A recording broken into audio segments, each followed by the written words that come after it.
You wonder whether the avoidant has moved on completely, whether they think about you anymore, whether you occupy any space in their awareness months or years after the relationship ended.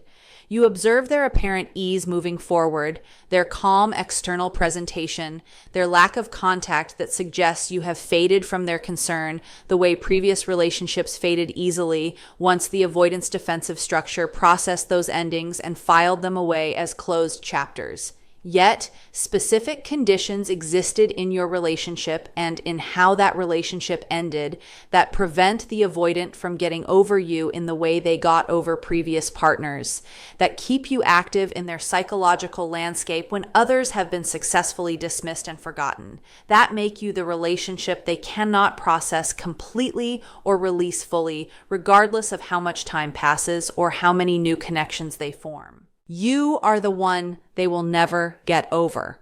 Not because you were perfect or because the relationship was ideal, but because specific elements of your dynamic and your departure created psychological effects their defensive structure cannot resolve using the usual mechanisms that worked for processing previous relationship endings. You exposed the cost of their patterns in ways previous partners did not, making their defended limitations visible and consequential in ways they cannot forget or rationalize away. You walked away first before they were psychologically ready to end things, breaking their pattern of controlling relationship endings and leaving them with activated feelings they could not complete their usual deactivation process on. You possess a specific combination of qualities that met their needs uniquely well, creating a standard they compare all future partners to, and consistently find those partners lacking in ways that keep you present as the ideal they lost.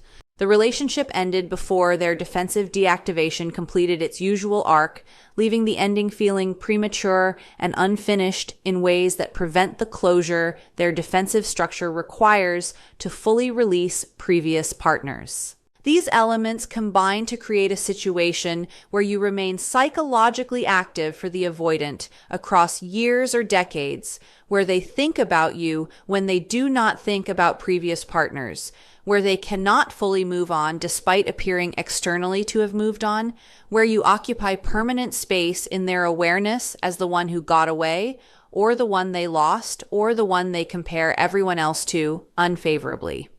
Yet the critical recognition you must maintain is that the avoidant never getting over you does not mean they will do the work to deserve you back, does not indicate they have developed capacity to show up adequately if reconnection occurred, does not suggest they have healed their defended patterns or gained insight about their limitations. They can carry you as permanent psychological presence while maintaining the same defensive structure that cost them the relationship with you. They can think about you constantly while remaining incapable of vulnerable pursuit. They can compare everyone unfavorably to you while lacking capacity to build with you what their idealization suggests they want. You are a permanent impact on their psychology without being a catalyst for their growth. You are the one they will never get over and the one they will never be capable of choosing adequately unless they do intensive therapeutic work that most avoidants never undertake, regardless of how much losing you affects them. You're the one who exposed the cost of their patterns in ways they can't forget. The avoidant maintained their defended patterns across their entire relationship history without facing genuine lasting consequences that made those patterns unsustainable. Previous partners complained about the withdrawal, expressed hurt about the emotional unavailability, communicated frustration about the inability to commit or prioritize adequately. Yet these previous partners continued accepting the patterns despite their complaints, continued remaining available despite their expressed hurt, continued investing despite inadequate reciprocation. This continued acceptance, despite verbal objections, taught the avoidant that their patterns are sustainable, that complaints are noise that can be ignored without real cost, that people will tolerate their defended limitations indefinitely if given occasional minimal gestures that maintain hope. The pattern consequences remained theoretical rather than actual.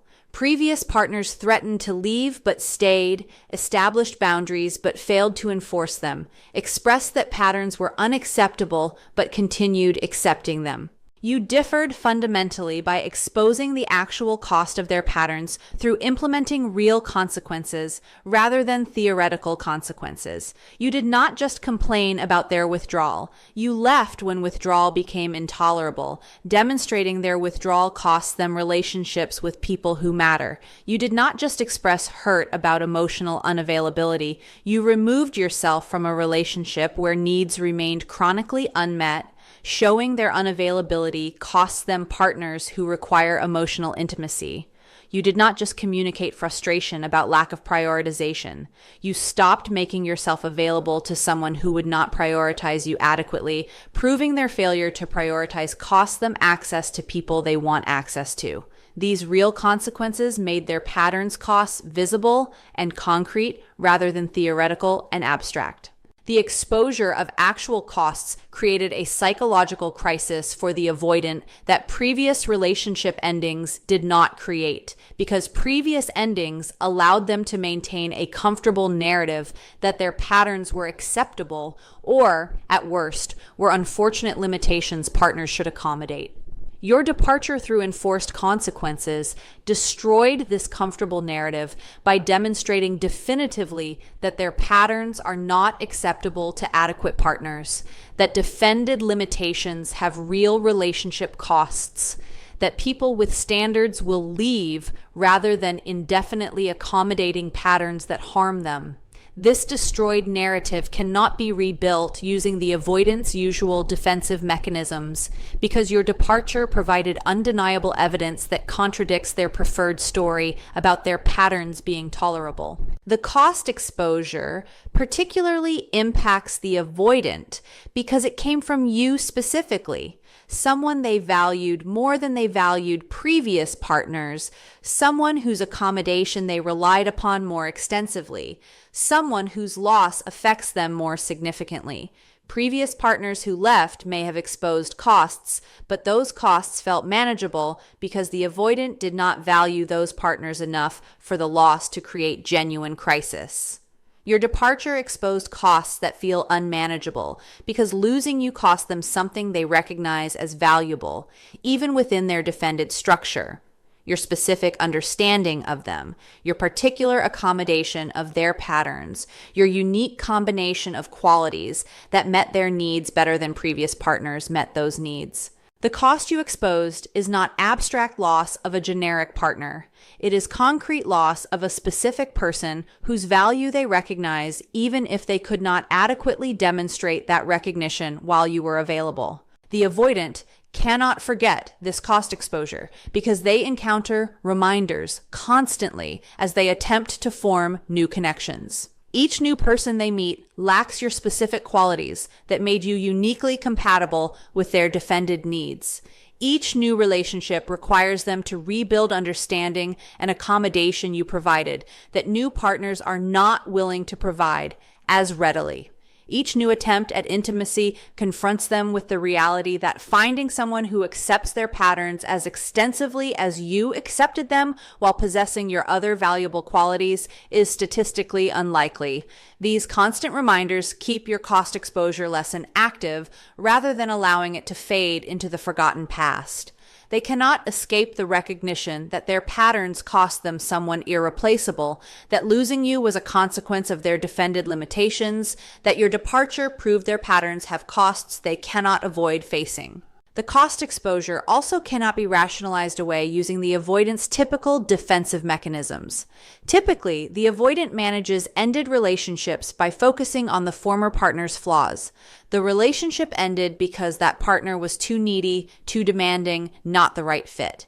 Yet this rationalization fails with you because your departure came from a position of strength rather than desperation, from enforced standards rather than excessive needs, from a clear assessment that their patterns were inadequate rather than from unreasonable demands. The avoidant cannot dismiss you as too needy because you were not begging them to stay, you left.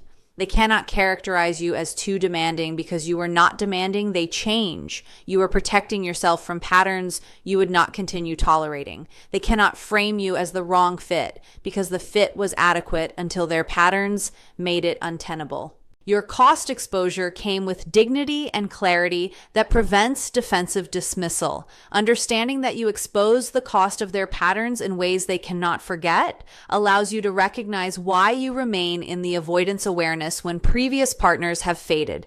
You taught them a lesson about consequences that their defensive structure cannot process away or rationalize into a comfortable narrative. You are a permanent reminder that their patterns cost them something valuable. Permanent evidence that defended limitations have real relationship costs, a permanent counterexample to their preferred belief that adequate people will tolerate their patterns indefinitely. This permanent status in their awareness reflects the indelible nature of the lesson you taught through your departure. Yet this lesson existing permanently in their awareness does not indicate they will apply this lesson through doing healing work to change their patterns. They can carry the lesson about what their patterns cost them while continuing those patterns in future relationships. They can remember you as the one they lost through their limitations while maintaining the limitations that cost them you. They'll never get over losing someone who actually walked away first. The avoidant maintained a specific pattern across their entire relationship history where they controlled the endings. They determined when relationships had run their course. They decided when their patterns made continuation unsustainable for them. They managed the timing of when connection would diminish or terminate. They positioned themselves as the person who left or who created conditions that forced the other person to leave, while they maintained the psychological position of being the one who chose the ending.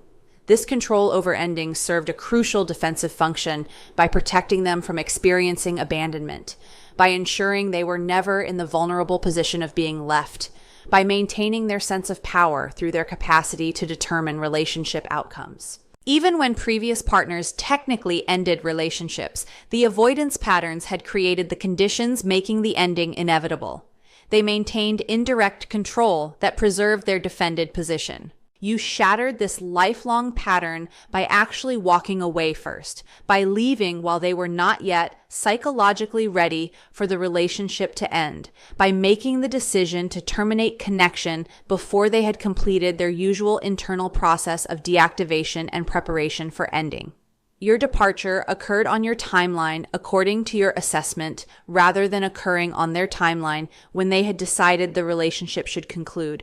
This reversal, where you became the one who left, the one who controlled the ending, the one who determined the relationship would not continue, created an unprecedented experience in the avoidance relational history. They were left rather than leaving. They were abandoned rather than abandoning. They lost control over the outcome rather than managing the outcome according to their defended needs. The experience of being left first rather than leaving penetrates the avoidance defensive structure in ways that typical relationship endings do not penetrate, because typical endings occurred within their control, whereas your departure occurred entirely outside their control. They could not prevent your leaving, could not negotiate for more time, could not manage the ending to occur on terms that felt comfortable to their defended position. You took all control away by making a definitive decision to remove yourself, leaving them experiencing the powerlessness and the vulnerability that their defensive structure developed specifically to avoid experiencing. This penetration of their defenses creates a wound that does not heal using their usual mechanisms because the wound resulted from exactly the scenario their defenses were designed to prevent, being left by someone who mattered. The avoidant never gets over being left first because the experience contradicts their entire defended worldview about relationships and about themselves. Their defensive structure organized around the belief that they are the one who determines relationship outcomes, that they maintain power through their capacity to withdraw or engage, that they will never be in the vulnerable position of being the one who is left.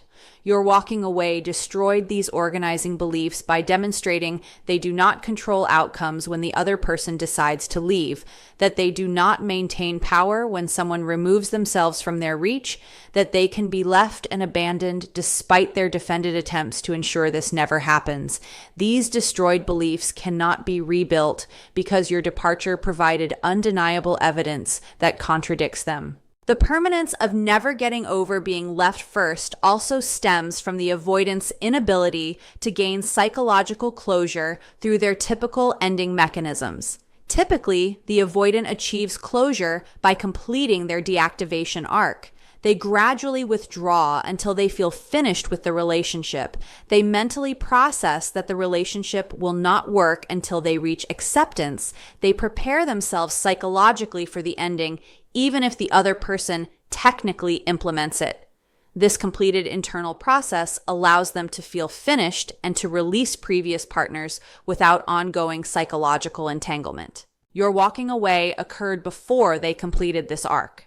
You left while they still had some activation toward you, while they had not fully decided the relationship was over, while they were still in the pattern of taking you for granted, while assuming more time existed to determine what they wanted.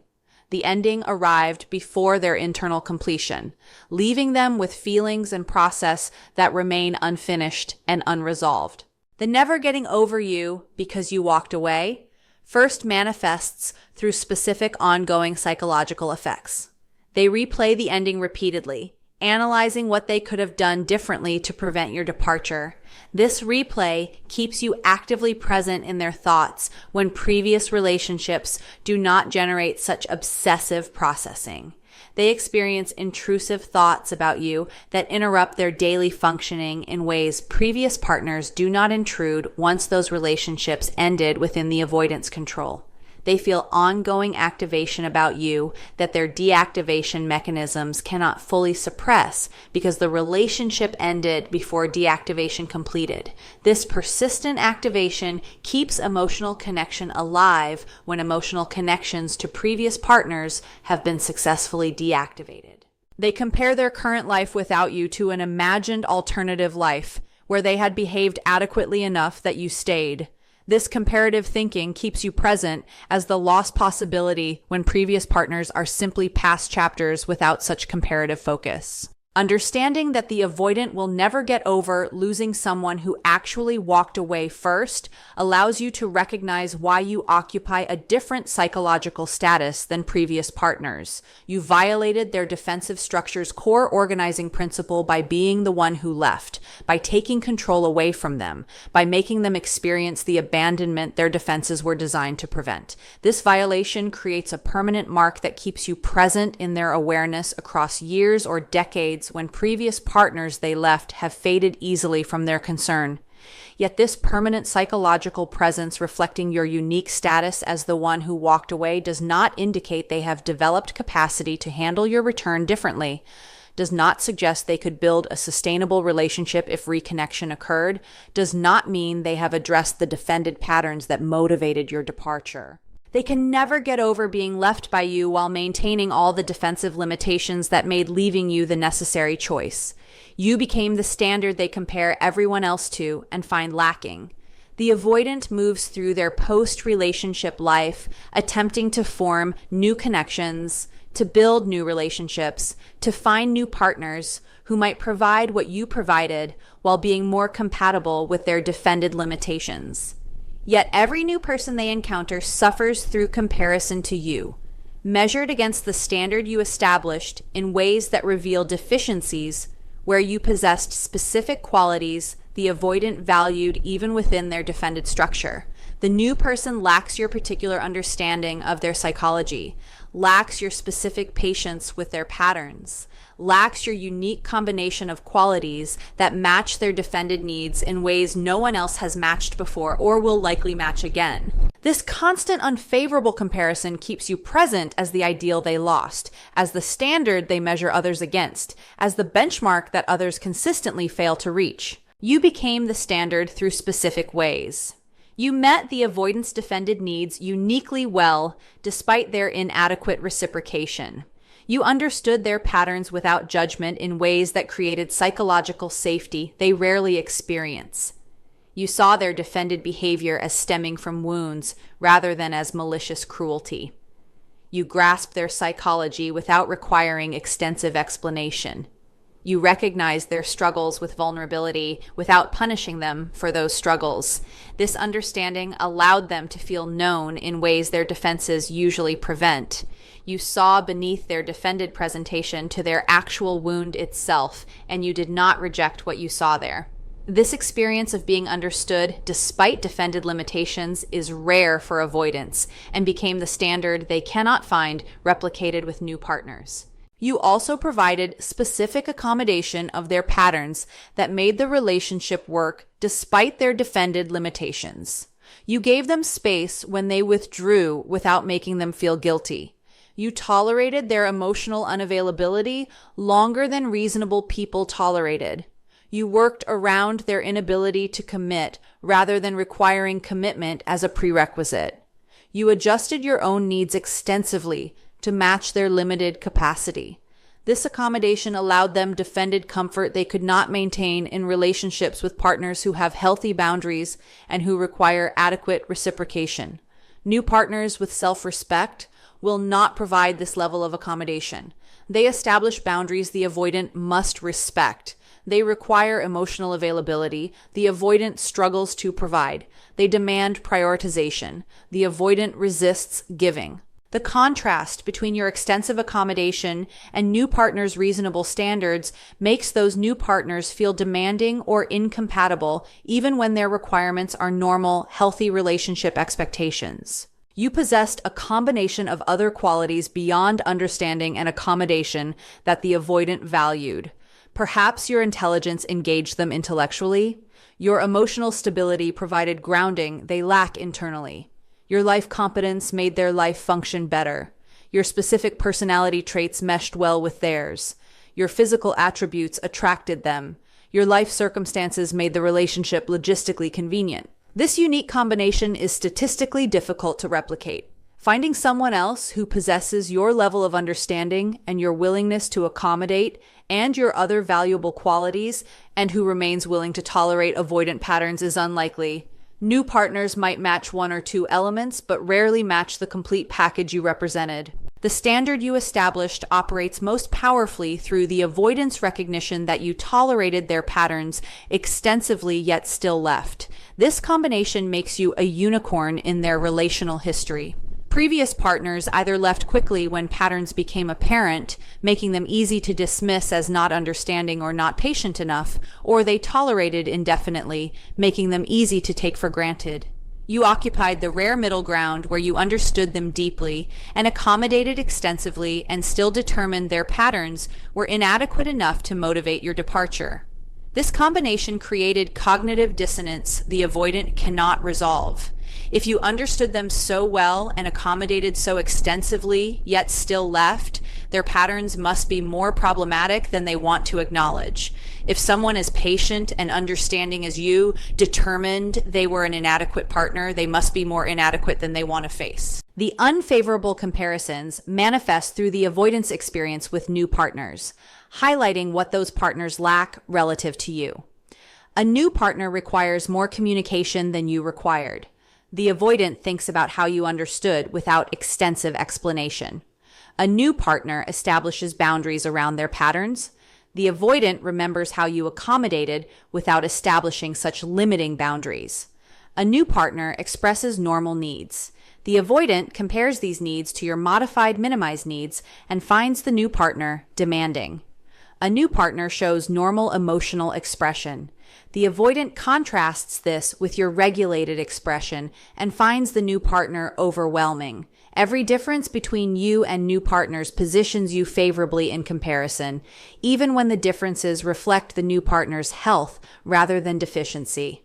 The avoidant will never get over you as the standard because finding someone who replicates what you provided while accepting their patterns is statistically improbable because the comparison process keeps you actively present as the ideal they measure others against, because each new inadequate comparison reinforces their recognition that they lost something uniquely valuable that their patterns are unlikely to allow them to find again.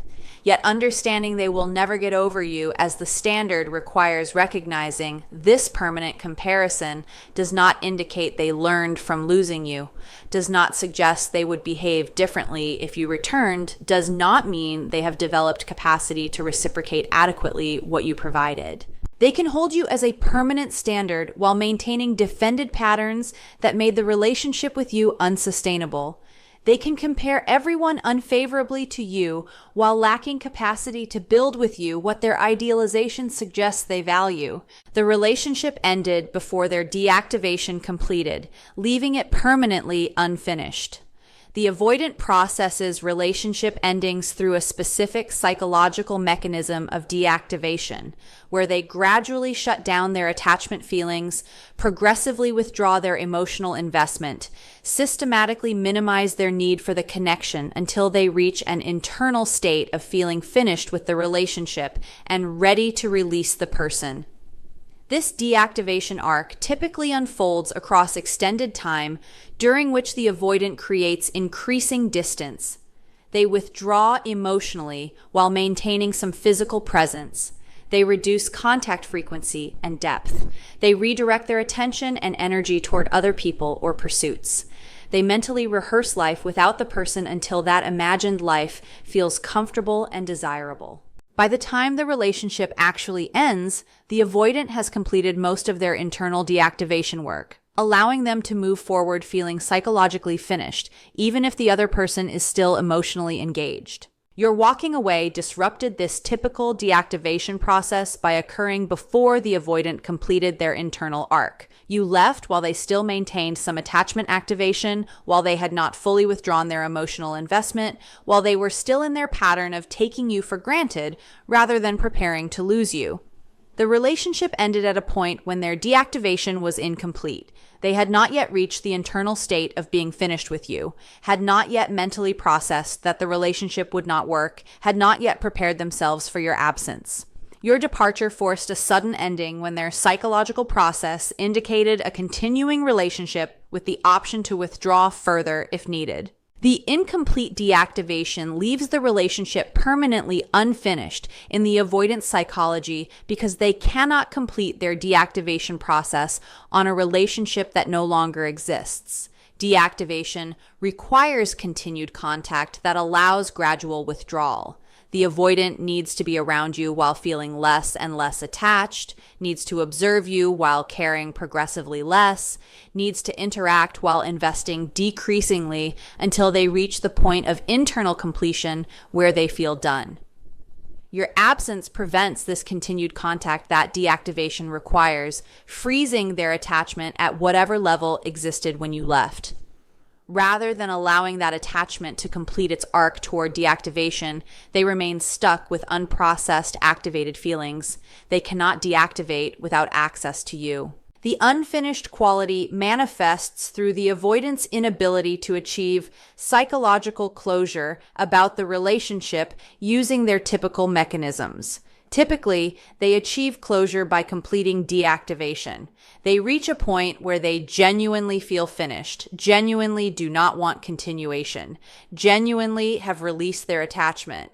This completed process allows them to file the relationship away as a concluded chapter they can stop thinking about and stop processing. Your departure before deactivation completed prevents this filing away because the relationship feels unfinished, because their attachment did not complete its natural arc, because they lack the sense of completion that typically allows them to fully release previous partners. The permanently unfinished status keeps you psychologically active in ways that completed relationships are not active. Completed relationships that ended after full deactivation occupy minimal psychological space. The avoidant thinks about them rarely, experiences no ongoing activation about them, feels no need to continue processing them. Your unfinished relationship occupies ongoing psychological space. The avoidant thinks about you regularly in ways that feel intrusive, experiences continued activation that deactivation mechanisms cannot fully suppress, feels an ongoing need to process and analyze a relationship that never reached psychological completion. This ongoing activity across years reflects the unfinished nature that your departure timing created.